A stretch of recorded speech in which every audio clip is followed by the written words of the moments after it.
الحمد لله رب العالمين والصلاة والسلام على نبينا محمد وعلى آله وأصحابه أجمعين. أما بعد. In our previous classes we've been discussing the issues related to shurut al-bay', the conditions of buying and selling, meaning the legislative conditions for the permissibility and the validity of a contract of business buying and selling. The fact that the contract would be considered valid according to the legislation of Allah Azza wa Jal. We have taken a number of conditions thus far. The first one was at-taradi bayna al-tarafayn, that there must be a mutual agreement between both parties. And we have seen some details with regards to that. Walillahi alhamd. And also we have seen that there's a condition, and yakuna al-aqidu jaiz at-tasarruf, that the one who is going to partake in the contract, either buying or selling, he must be allowed to do that legislatively. He must be allowed and considered permissible to be involved in the likes of these contracts and transactions legislatively. And we have seen from the conditions as well, أن تكون العين المبيعة مباحة النفع من غير حاجة. That is that the item for sale, it must be something that's lawful and permissible without any restrictions for a special need or circumstance. Whether it's permissible and considered lawful in the absolute sense, and it's beneficial and useful. Also, we have seen in our previous class, أن يكون المبيع ملكا للبائع أو مأذون له فيه وقت العقد. The item for sale, it must be owned. It must be owned in entirety. It must be owned in entirety by the seller, or he must have permission to sell it by the original owner at the time of the contract. At the time of the contract. And this was the condition that we had discussed in our previous class. And there are evidences for all of these affairs establishing the fact that if one of these conditions or requirements was not performed properly, then the contract would not be considered valid. Then the contract would not be considered valid, and the transaction would not be lawful nor permissible. Would not be lawful nor permissible. So we begin this evening continuing with these conditions, and we have Ash-Shart Al-Khamis, the fifth condition. And the people of knowledge, they mention Al-Qudratu ala taslim al-thamani wal-muthman. Al-thamani wal-muthman. That one, he has the ability to deliver. That one, he must have the ability to deliver the item, and the cost for the item is coming from both aspects, both individuals. The one who is selling something, he has an item for sale, he must have the ability to bring forth the item and to hand over the item, and to give the item to the one who is purchasing it. And likewise, the one who is purchasing, he must have the cost of that. He must have the cost of that and be able to hand it over and to pay. These things, they must be established. And in reality, each one of these conditions here, they're great fundamental principles in the chapter of buying and selling. And if we understand these conditions, and likewise a few more principles, bi'idhnillahi ta'ala, this will give us a good understanding of the chapter of buying and selling and business transactions. We understand these requirements and conditions with their evidences and the issues that stem from them, then bi'idhnillahi ta'ala we'll have a good understanding and a solid foundation in the chapter of buying and selling.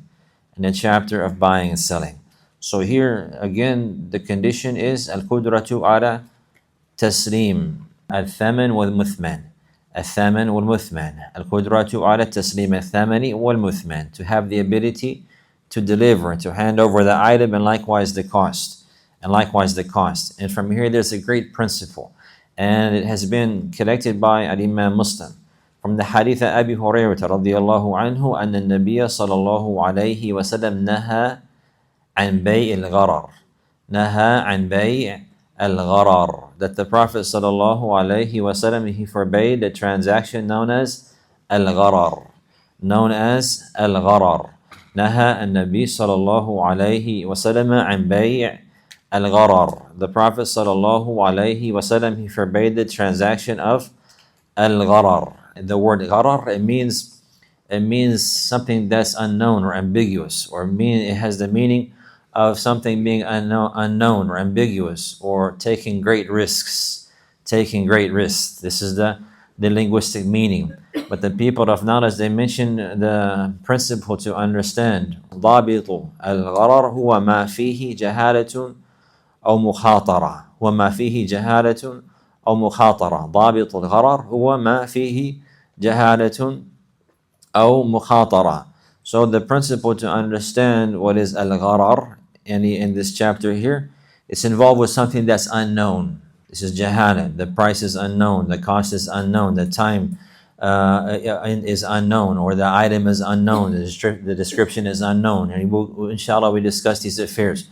But this is what is intended here. Whenever there is a transaction and there are things, there are stipulations in the transaction, either with the product that is being sold or with the price of that product, in one way or another, there are things that are unknown. There are things that are unknown, or there are great risks. There are great risks, and similar to like situations of gambling, taking great risks with money, win or lose, and the likes like this, and buying and selling in these contracts. All of this is included in al-gharar. Falling under the prohibition of al-gharar are many aspects. Falling under the prohibition of al-gharar, things that are unknown or taking great risks. Taking great risks. There are many different aspects of forbidden transactions. So if there's jahala, there's things that are unknown, or if there's mukhatara, there's great risks involved, then this is considered al-gharar. And if they come together in one transaction, it's even more severe.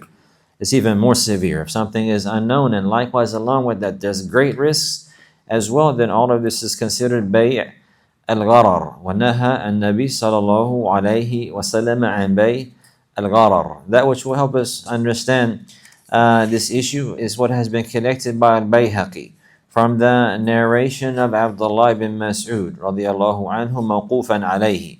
He said, لا تشتروا السمك في الماء فإنه غرر. Do not buy the fish in the water, because indeed this is gharar. Because indeed this is gharar. When he says water, he means al-ma' al-mustabhir. Al-ma' al-mustabhir, a lot of water, meaning in the ocean, for example, or in a great lake. Somebody could not be standing on the shore and be like, I'll sell you the fish in the sea.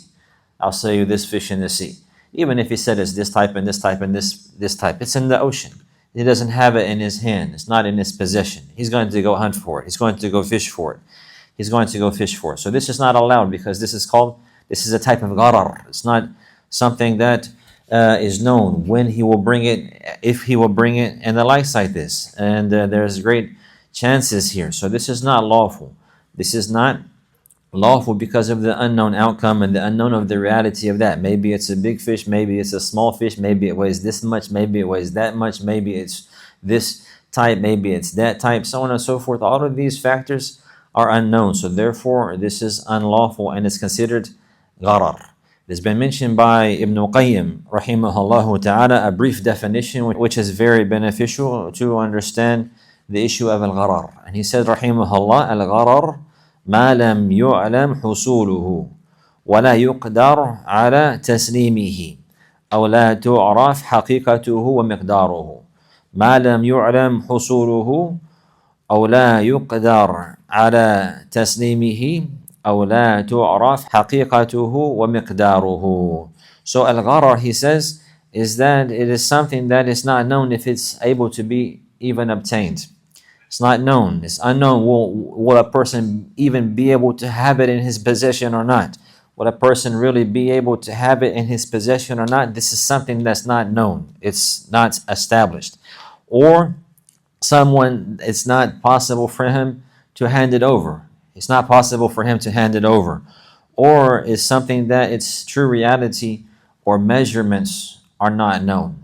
Its true reality or measurements or value and the likes is unknown. All of this is considered gharar. And falling under this again are many different aspects. So if a person, he's not truly able to hand over the item, if the seller, he's not able to hand over the item for one reason or another, then it's not allowed for him to sell it, even if it's his and he owns it. Even if it's his and he owns it. For example, if a person, he owned a camel, and the camel got loose and ran away, and he doesn't know where it's at, but it's his camel. He cannot sell that because it has ran away and he's not able to deliver.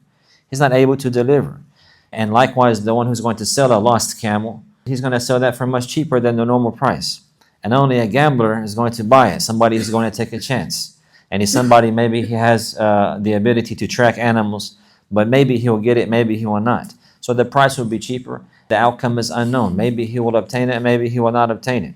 And if he obtains it, then he'll be like, Allahu Akbar. I find it, he came up a lot. He paid this small price and he actually found the camel. So therefore he would come up in a great manner and like this, but many times maybe he will not even find it. This is considered gharar. So this is not allowed. This is not allowed. This is an example of that. This is an example of that. Likewise, if a person is paying the price, if he doesn't have the money in hand, or he doesn't have the ability to actually hand over the money, or the cost, or that which is in exchange for the item that he's purchasing, he doesn't have the ability to hand it over at that time, it's not allowed for him to get involved in this contract. So from here we see that this is similar to a type of gambling, selling things that people do not have their hands on, or buying things with wealth that is not certain and a person doesn't have the ability to deliver. This is like taking chances in gambling. In any case, it's not allowed. In any case, it is not allowed. With regards to gambling and taking these chances, Allah, He mentioned in His book, Ya ayyuhalladhina amanu, Ya ayyuhalladhina amanu, innama al-khamru wal-maysiru wal-ansabu wal-azlamu rijsun min amali ash-shaytani fajtanibuhu.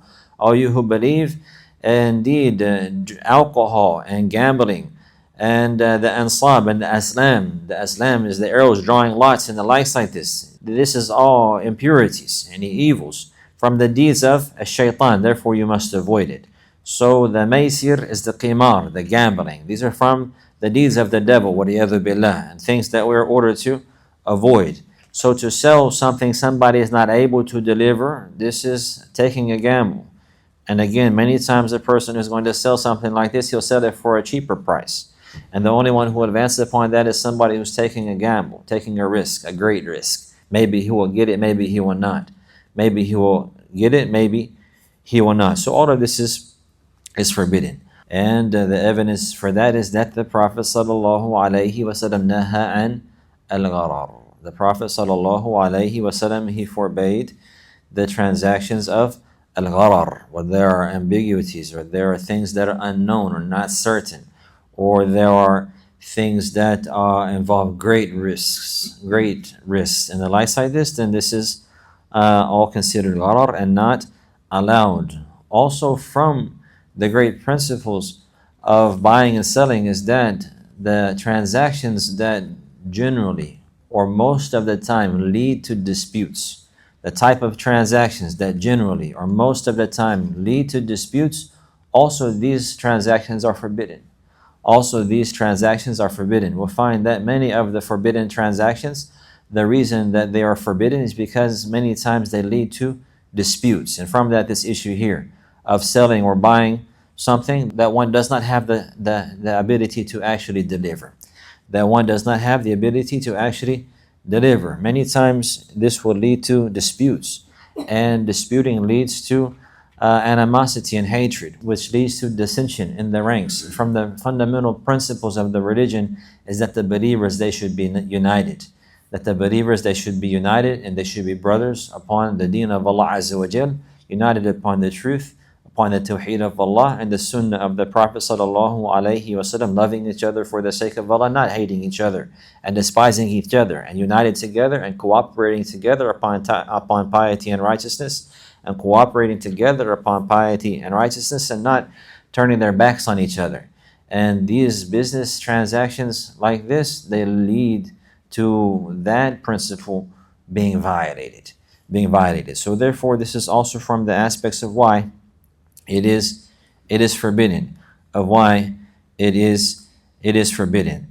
the examples of this as well is what has been mentioned from the Prophet sallallahu alaihi wasallam, narrated by Daraqutni and other than him, with a chain that has been authenticated by Shaykh al-Albani rahimahullah ta'ala, from the hadith of Abi Hurayrah radiyallahu anhu, أن النبي صلى الله عليه وسلم نهى عن بيع المضامين والملاقيح. نهى عن بيع المضامين والملاقيح. That the Prophet sallallahu alaihi wasallam, he forbade the selling of al-madamin wal-malaqih.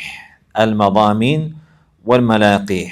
And the people of knowledge, they mention, the majority of the scholars in the interpretation of this narration, they say al-madamin ma fi aslab al-fuhul. Ma fi aslab al-fuhul. That the madamin, this is that which is in the loins of the male animal. This is that which is in the loins of the male animal. Meaning you cannot sell that. Meaning that the owner of the camel or of the horse and the likes, he will sell the sperm in the loins of the animal. He will put his animal with his animal. He will put the male animal with the female animal. And so it's not known, will the animal actually mate? Maybe they will not mate. Or if there will be babies from the animal or the likes like this. This is all things that are unknown. These are all things that are unknown. So this is forbidden, to sell the madamin. You need to sell that which is in the loins of the male animals, meaning of the male camel, the fuhul, the fahl, is the male camel, the male camel or the male horse and the likes like this, the one that would impregnate. The one that would impregnate. So they would do the likes of this. They would do the likes of this. A person, he would buy that. He would buy that from a person, and then he would put his male camel with that man's female camel, or the male horse along with the female horse. So it's not known, will that fluid come out, and will that benefit or not, and the likes like this, So maybe the animals will mate, maybe they will not mate. Maybe they will mate, maybe they will not mate, so on and so forth. So all of this is forbidden. Likewise, malaqih.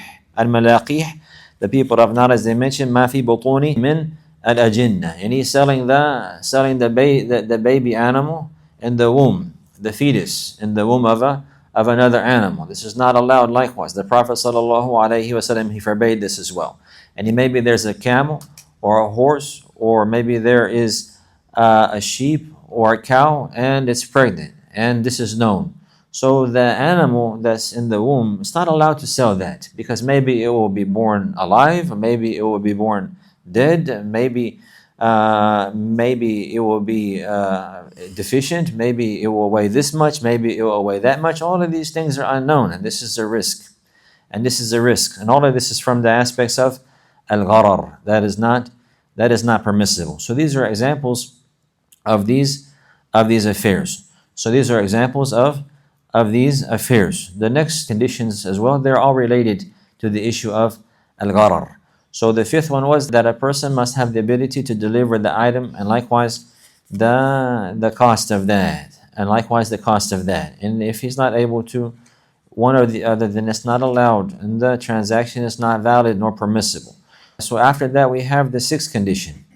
The sixth condition, أن يكون المعقود عليه معلوما لكل من العاقدين برؤيته ومشاهدته عند العقد أو بوصفه وصفا يميزه عن غيره.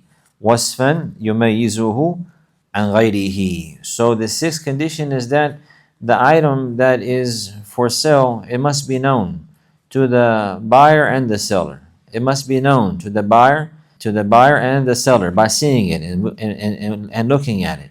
By seeing it and looking at it at the time of the contract, or by a description being described. A description being described in a manner that would distinguish it, so that it's known. Or description describing it in a manner that would distinguish it, so that it is known. So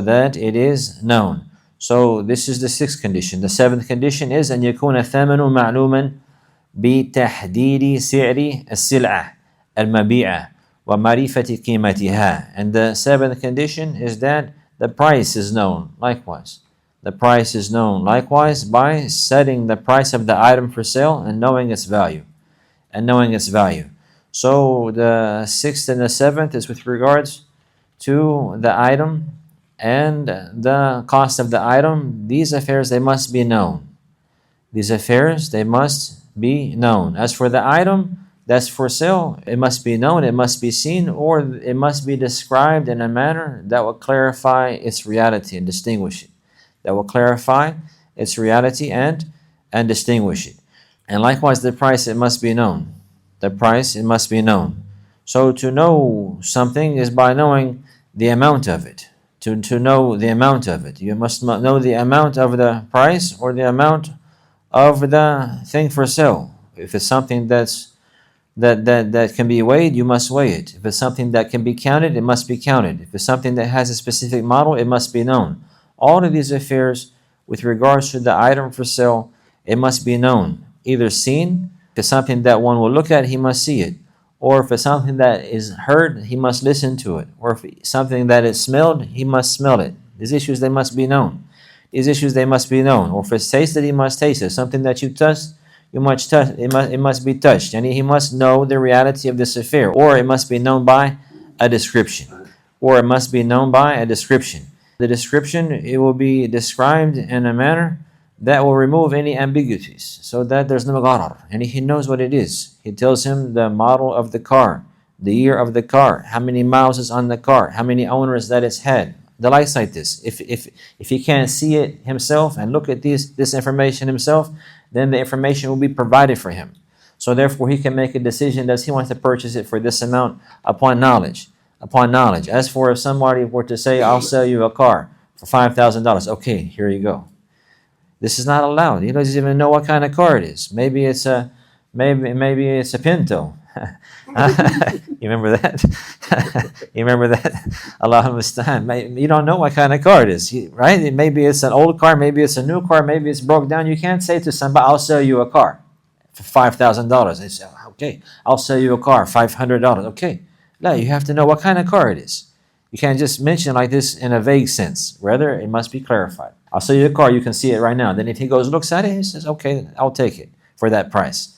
Or if he can't see it, then you must tell him and describe for him in a manner that it's as if he's looking at it. In a manner, it's as if he's looking at it. So the people of knowledge, they mention al-wasfu yuqumu maqam al-nadhr. Al-wasfu yuqumu maqam al-nadhr. A description of something, if it's described properly, this takes the place of looking. It's as if he's saying it. It's as if he's saying it. And the evidence for this is found in Sahih Bukhari. From the hadith of Ibn Mas'ud radiyallahu anhu, the Prophet sallallahu alayhi wasallam, he said, لا تباشر المرأة المرأة فتنعتها لزوجها كأنه ينظر إليها لا تباشر المرأة والمرأة. A woman, she cannot go to another woman and be in her presence. فتنعتها لا تباشر المرأة المرأة فتنعتها لزوجها كأنه ينظر إليها. That a woman must not be in the company of another woman and then describe her to her husband as if he's looking at her. And this is the shahid, as if he's looking at her. So it's as if he's looking at her. So now he knows her as if he's looking at her because of the description that is described. So therefore a description will take the place of actually seeing. And this is the evidence for this. So this is from the amazing affairs of the sunnah of the Prophet sallallahu alaihi wasallam and the diligence of the people of knowledge to establish these rulings and to verify these evidences. Initially, someone may say, what does this hadith have to do with the chapter of buying and selling? Maybe this chapter would be in the issues of al-ma'ashara, living, how you live with your spouse, and the likes like this, and from the affairs that are allowed and not allowed, or so on and so forth, or in another chapter. But no doubt, maybe it's beneficial there. And there's rulings derived from the narration in that chapter, but also it's relevant and related to this chapter as well. For this reason, you'll find that Imam al-Bukhari rahimahullah, he'll mention one narration sometimes in 5, 6, 7, or 8 more places in his book, in one chapter. He'll mention one narration in Kitab al-Tahara, he'll mention the same narration in Kitab al-Libas, and the same narration in the Kitab al-Ilm, and the same narration in Kitab al-At'ima, and the same narration in all these different chapters. One time in the chapter of purification, another time in the chapter of clothing, another time in the chapter of eating, another time in the chapter of knowledge, another time in the chapter of marriage. One narration. one narration. And many times he will mention the narration in entirety, and other times he will mention only portions of the narration that is the shahid for the issue. Or sometimes he'll repeat the narration again. But the point is that these narrations have great benefit from them, and the people of knowledge have given great care and concern for the sunnah of the Prophet sallallahu alaihi wasallam in establishing these rulings. And this is an example of that. لا تباشر المرأة المرأة فتنعتها لزوجها كأنه ينظر إليها. That a woman, she must not be in the presence of another woman where she's looking at her and seeing her directly, and then go home to her husband and describe her to him. وَلِيَذُ بِاللَّهِ. This is a type of khiyana. This is a type of khiyana. This is the type of betrayal. Because it's a trust for this woman to be in the company of that woman and to see her. And to see her in this manner. And then if she were to go and to describe her to her husband, then the Prophet ﷺ said this is as if he's looking at her. So therefore the description, the wasf, yukumu maqama an-nadhar. The description will take the place of actually seeing if it is reliable. If it is reliable. So a woman is not allowed to describe, briefly, a woman is not allowed to describe her sister to another man, only in certain circumstances. And this is if there is a issue of marriage and the man is looking to get married. Then in these circumstances, there may be a need calling for a woman to describe another woman to a man, for the issue of marriage, so on and so forth. In this certain circumstance, it will be permissible. But the point is now that the description of something, if it's reliable and correct, it takes the place of seeing it. So it's allowed to sell it based upon that description. So from here, the people of knowledge, they mentioned the issue of bay'u al-unmudaj. Bay'u al-unmudaj. And he's selling something that's a model. You have a model of something. Somebody, for example, maybe he'll have some ready-made thobes, tailor-made thobes. All of them are the same model. All of them are the same style, and he'll have them in packages. And then maybe he'll have one out, and he'll say that these thobes are like this. I'll sell them to you for this much money. So this is lawful. This is lawful. He doesn't have to open up every single package. He doesn't have to open up every single package to look at it and make sure like this. He can say, I'll take 10 of those. And then he can sell the package and give them to him like this. This is called bay al-mudaj. And he's selling something by as a model or an example. This is lawful. This is lawful. So many of you may say, well, what if one of them is contrary or different? Or what if the description is off? So on and so forth. These issues, they will come likewise. And there are rulings for this. For this. And there's the issue called al-khiyar. Bay al-khiyar. They have the choice. And this is from the topics we'll discuss bi'idhnillahi ta'ala, and from the great principles in buying and selling likewise. That there's a choice that the buyer and the seller, they have initially, and likewise in certain circumstances. Maybe seven somewhat different aspects of how they will be given a choice to either continue the contract or to nullify it. So this will come bi'idhnillahi ta'ala. The first narration that the author mentions is with regards to this. So we discussed that principle when we begin reading the narrations bi'idhnillahi ta'ala. So also we will see, and it has come in the sunnah, the bay' al-mulamasa and bay' al-munabada and bay' al-hasat. All of these bay' habal al-habala, selling al-mulamasa, whichever one of these I touch, which one of these, if he sells thobes, for example, whichever one of these thobes I touch is yours for this much money. And they had contracts like this. Or the munabada, for example, he wants to buy some land. He'll say, here's some stones, wherever it lands, throw it as hard as you can, wherever it lands, then I'll sell you that property for this much money. There's many different interpretations of this, but just so that we know, all of this is forbidden because of al-gharar, because of gharar, because of it's being unknown and the dangers that are found there. Maybe somebody will come and throw it far. Maybe somebody, they say, well, he'll chunk it, right? And maybe somebody else, he won't be able to throw it far. Or maybe he will throw it against the wind. Or maybe he'll throw it with the wind. So there's many factors that are involved here that make the outcome of the transaction unknown, and this is not lawful. This is not lawful. This is not lawful. And again, many times the likes of this will lead to disputes. Will lead to disputes. And in general, any transaction that leads to disputes generally is forbidden. Is forbidden. Is forbidden. So these are the conditions. These are the conditions. In general, we have discussed them. The first one was التراضي بين طرفين. There must be a mutual agreement between the two of them. We've seen what was intended by that. And the second one, أن يكون العاقد جائز التصرف, that the person who is in the contract, the buyer or the seller, he must be considered permissible and lawful to do the likes of these transactions. And we've seen what was that which was related to that, and we've seen that which was related to that. وأن تكون العين المبيعة مباحة النفع من غير حاجة, and that the item that's for sale, it must be something that's useful, and that usefulness must be lawful, unrestrictedly. We've seen that which is related to that. Alhamdulillah. وأن يكون المبيع ملكا للبائع أو مأذون له فيه وقت العقد, and that the item for sale, it must be in the property and ownership of the seller, or the person must be allowed by the initial owner to sell it at the time of the contract. At the time of the contract, it's not allowed to sell things or to make contracts for things that you do not own.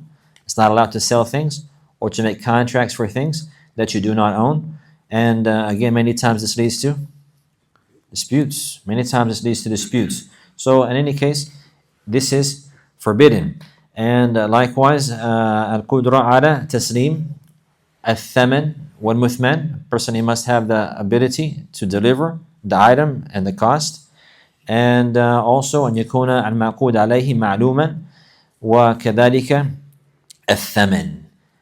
أن يكون معلوما. The item for sale, it must be known. We've seen what that means. And likewise the cost as well.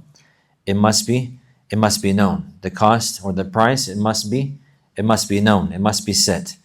It must be known. It must be set. And also the time. Maybe sometimes there's a delayed payment. So the cost, it must be set. It cannot be this, maybe this one or that one. It must be a known amount. And if there's a delayed payment, the time that it will be delivered likewise must be known. Likewise must be known. All of this is from the conditions of the contract to be valid legislatively. From the conditions of the contract to be considered valid legislatively.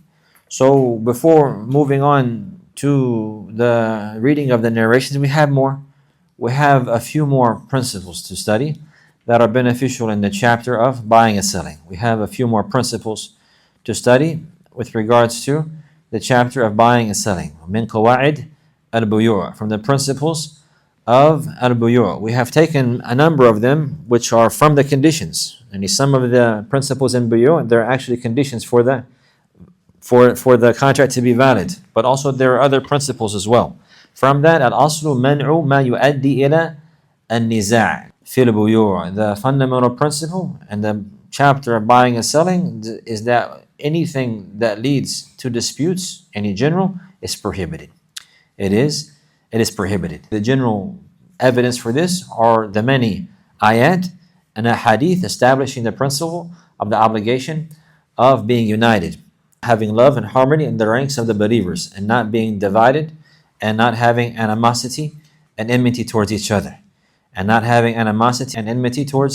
We have discussed these evidences in a number of classes, alhamdulillah. So all of those evidences are evidences for this likewise, that any contract that normally or generally leads to disputes is forbidden.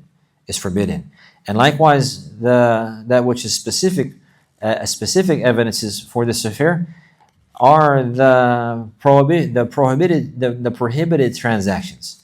The prohibited transactions that are found in the Sunnah. You'll find that many of those prohibitions, that many of those transactions that are forbidden in the Sunnah, these are transactions that lead to disputes. We have seen before from the great principles of the chapter of al-buyu' and al-asl fi al-bay' al-hil wal-ibaha.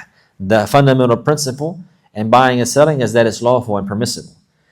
It's lawful and permissible. So there are only a numbered aspects that are forbidden. And there are specific issues forbidden in the sunnah of the Prophet ﷺ, specific transactions that are forbidden. If we look into many of them, we'll find that the likes of these transactions, the majority of the time, they lead to disputes. So the first evidence for this is that which has preceded, bay'u al-gharar, an-nahyu an bay'i al-gharar, the prohibition of the transaction of al-gharar. We had taken the hadith, which is in Sahih Muslim, from the hadith of Abi Hurayrah radiyallahu anhu, that the Prophet sallallahu alayhi wa sallam naha an bay'i al-gharar. The Prophet sallallahu alayhi wa sallam, he forbade al-gharar. So we discussed the issue of al-gharar in a bit more brief detail, and has been mentioned from Al-Kuttaab, rahimahullah. He died in the year 388. Al-Kuttaab, he has a number of works. He has an explanation of Sahih Bukhari, which is not so famous, and he has an explanation of Sunan Abi Dawud, which is more famous. Ma'alim al-Sunan. Ma'alim al-Sunan al-Kuttaab, rahimahullah, which is one of the well-known explanations of Sunan Abi Dawud. So he mentioned in this explanation about the issue of al-gharar, and he said, rahimahullah, أصل الغرر ما طوي عنك علمه وخفي عليك باطنه. The origin with regards to the issue of gharar is something that its knowledge is unknown, and its reality is hidden from you. And this is with regards to the item for sale, and in the chapter of buying and selling, the item for sale and the money, and the price. So he said, rahimahullah, وَكُلُّ بَيْءٍ كَانَ الْمَقْصُودُ مِنْهُ مَجْهُولًا غَيْرَ مَعْلُومًا أو معجوزا عنه غير مقدور عليه فهو غرر. So every transaction that the intent from that, meaning the item for sale and the price of that item, is unknown, or is not possible to be delivered, then this is considered gharar. If the item that's for sale or the price of the item that's for sale is unknown, this is gharar. This is called gharar. You understand this? And the Prophet, he forbade that, sallallahu alaihi wasallam. And likewise, if it is something that he's not able to deliver, the item or the price of that, then all of this is considered gharar. And he says, rahimahullah, وَإِنَّمَا نُهِيَ عَنْ بَيْءِ الْغَرَرِ تحسينا للأموال أن تضيع وقطعا للخصومة بين الناس وأبواب الغرر كثيرة. And he mentioned that the reason why bay' al-gharar is forbidden is in order to protect the wealth. So that it's not lost or wasted. And also to cut off disputes amongst the people. And the aspects of gharar, they are many. They are many. وَجِمَاعُهَا مَا دَخَلَ فِي الْمَقْصُودِ مِنْهُ جَهَلٍ. And that which summarizes the issue of al-gharar and all of these different aspects is that whenever that which is intended from the contract, either the item for sale or the cost of that item is unknown. Likewise, it has been mentioned by An-Nawawi, rahimahullah ta'ala. He says, وأما النهي عن بيع الغرر فهو أصل عظيم فيه مسائل كثيرة غير منحصرة. Nawawi, he mentioned, rahimahullah, he died in the year 676. As for the prohibition of the transaction of gharar, then this is a great fundamental principle from the fundamentals of the chapter of بيوع. فهو أصل عظيم من أصول كتاب البيوع يدخل فيه مسائل كثيرة غير munhasira, and many issues are included in here, and they are not able to be enumerated or summarized. He says كبيع الآبق والمعدوم والمجهول. He's going to mention examples now of بيع الغرر. كبيع الآبق. Al-Abiq is the slave that ran away. They also mention the Abiq or the sharid, the animal, the camel that ran off and got loose. This is all examples of that. And al-ma'dum, that's something that's not even there, something that's not even not even present. Wal-majhul, something that's unknown. وَمَا لَا يُقْدَرُ عَلَى تَسْلِيمِهِ, that which one does not have the ability to deliver. وَمَا لَمْ يَتِمَّ مِلْكُ الْبَائِعِ عَلَيْهِ, that which the seller does not yet have complete ownership over. وبيع السمك في الماء الكثير, and like selling the fish in vast water, واللبن في الضرع, and also selling the milk in the udder, وبيع الحمل في البطن, and also selling the fetus in the womb of the animal. All of this is considered gharar and examples of this principle. You said the sperm selling is not permissible. نعم. Sperm selling is not permissible. The bull. Yes. The bull sperm is not selling to the female cow is not permissible. That's right. Yes? Yes. And camel too. Uh-huh. But the milk we get now, Uh-huh. the same thing that the sperm is used from the bull and taken to the female cow. Well, we get the milk from there. That milk is selling in the store. But the milk, you drink it and it's beneficial automatically. As for the sperm, the animal sperm, the male sperm of the animal, even if he had the sperm and impregnated the camel, it's not known that the camel is going to. You understand? This is unknown. Just because you have the sperm, maybe it will. Maybe the female will get pregnant. Maybe they will not get pregnant. This is admissible to buy the milk is halal. To sell the milk in the store. Yeah. The milk in the store. So the milk we get from the cow. Yes. They are selling in the store. We can buy it halal. Yes. Whenever it's in a jug. Yes. This is what we were reading. This is what he just said, that it's not allowed to sell. It's not allowed to sell the milk in the udder. He tried to compare between milk. The milk in the udder. The milk of the cow, for example. Whenever it's inside the cow, you can't sell it. When it comes out of the cow, you can sell it. If you have it in your hands and you have the amount that you want to sell and you agree on the price, because milk is beneficial. So if you have that beneficial milk and you sell it to somebody for the price, the common price, this is lawful. As for the sperm of a cow or a camel or the cattle and the lice like this, you don't know if it's going to benefit you or not. This is something unknown. This is something unknown. So maybe they'll put the animal with the other animal. Maybe they'll mate. Maybe they will not mate. Maybe they will mate, and maybe the female will not get pregnant. Or if the female gets pregnant, maybe the baby will not live. Or maybe it will have 2 or 3 or 4. You don't even know what's going to happen. So the outcome is unknown. Maybe he's expecting, because this lineage of this fahl, of this bull, this is a strong, well-known bull, and then he impregnates his camel, and they get some, a camel that's not what he was expecting. So now they're going to dispute. Or maybe he doesn't get a camel at all, so now he's empty-handed. This was the reason for that. You understand? As for milk, then it's not allowed to sell the milk in the udder. But as for once you get it out of the udder and you have it, then now you sell it. Alhamdulillah. Tomorrow we go back to the statement of An-Nawawi. Inshallah, we begin there. And we mentioned briefly a few more principles, and we finish this introduction, inshallah. هذا وصلى الله على نبينا محمد وعلى آله وصحبه وسلم.